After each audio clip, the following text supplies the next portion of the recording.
Hoy te voy a contar tres historias que tienen que ver con la prostitución en Cuba. Fue antes de los años 60, pero están muy interesantes, de hecho, simpáticas. Reúnen frases cubanas y mucho más. Pero ya sé que quieres conocer del tema, ya sé que quieres que te lo cuente porque te encanta, eres muy curioso. Ya sabes también lo que tienes que hacer si quieres conocer del tema. Acompáñame. Hola, ¿qué tal? Bienvenido a mi canal. Mi nombre es Alija, soy una cubana que comparte contigo acerca de la cultura cubana, curiosidades, historias y mucho más. Y como te estuve diciendo en el anuncio, vamos a conversar acerca de tres historias que tienen que ver con la prostitución en Cuba. Historias que han creado mitos, canciones, leyendas y muchísimo más.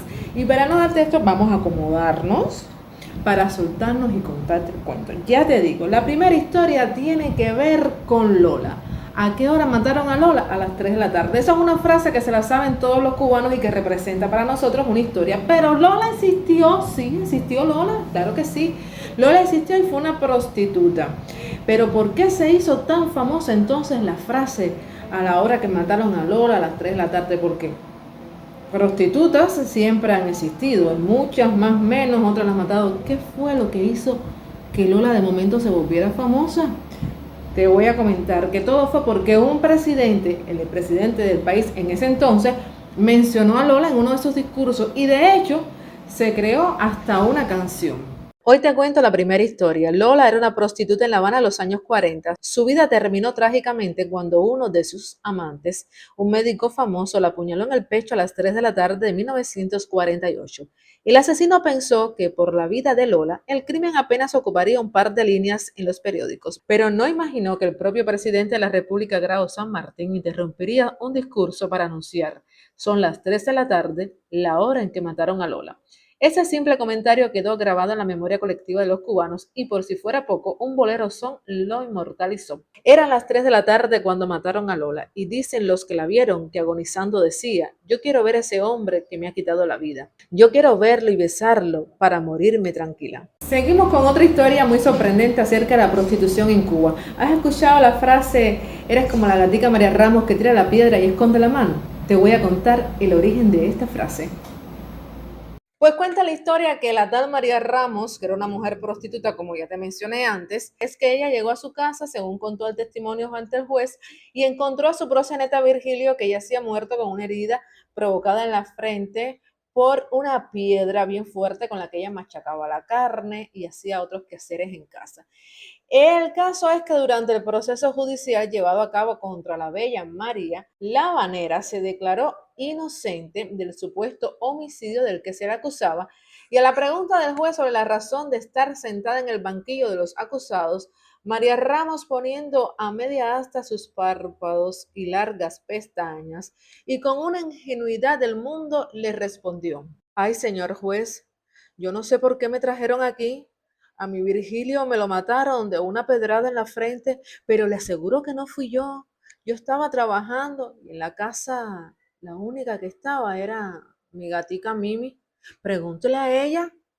El público presente en la audiencia rompió con una sonora carcajada, pues sabía perfectamente cuál era la cotidianidad labor de María.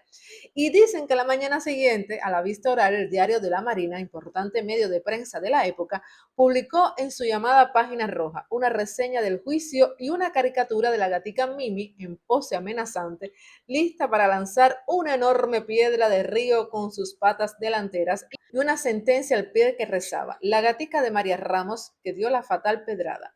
Pero, ¿con qué manos? Esta es una historia muy simpática que muestra cómo la picardía también forma parte de la cultura cubana. Si quieres conocer la tercera historia, ya sabes, suscríbete, comparte, regala un like. Para cerrar, no te voy a hablar de una prostituta ni de un proxeneta, te voy a hablar de un barrio que acogió a muchas prostitutas. Luyano, ¿te cuento?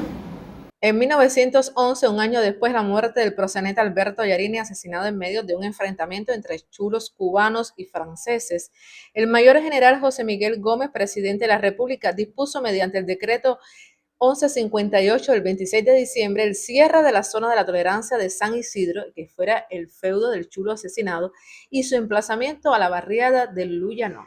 Refería el documento, suscrito también por Gerardo Machado, secretario del Gobierno, ministro del Interior, que se imponía trasladar dicha zona para encontrarse en un lugar demasiado transitado al extremo litoral con un gran movimiento comercial y muy próxima a la monumental estación ferroviaria que se construye en terrenos adquiridos por Ferrocarriles Unidos y en la que afluía a un breve plazo un crecido número de pasajeros a causa del movimiento de los trenes. Señalaba el decreto que la prostitución que calificaba de servicio afectaba la higiene especial y la moralidad de las costumbres, así como el ornato, por lo que se imponía llevar a la zona a un lugar adecuado, apartado de iglesias y colegios y centros comerciales, en calles rectas y amplias que facilite su vigilancia. En virtud de la disposición, los prostíbulos de San Isidro se trasladaron a Luyano, en manzanas que enmarcaban las calles Pérez, Arango, Juan Alonso y Rosa Enrique. Escribía el historiador Rolando Rodríguez que, aunque las razones para el traslado expuestas en el decreto podían ser atendibles, el movimiento de los prostíbulos había recibido el impulso de quienes a la sombra del poder se beneficiarían con el tránsito y aquellos con intereses inmobiliarios en el espacio recogido. Era toda una intención política y económica en aquel momento que se trasladaran hacia Luyano. ¿Te sorprendieron estas historias? Pues me alegro que te sorprendieran y que me comentes ahí qué te parecieron. Ya sabes, si quieres conocer de Cuba, costumbres, cultura, sígueme en todas mis redes sociales y si no te has suscrito al canal Soy Alija, hazlo ahora, no pierdas la oportunidad. Nos vemos.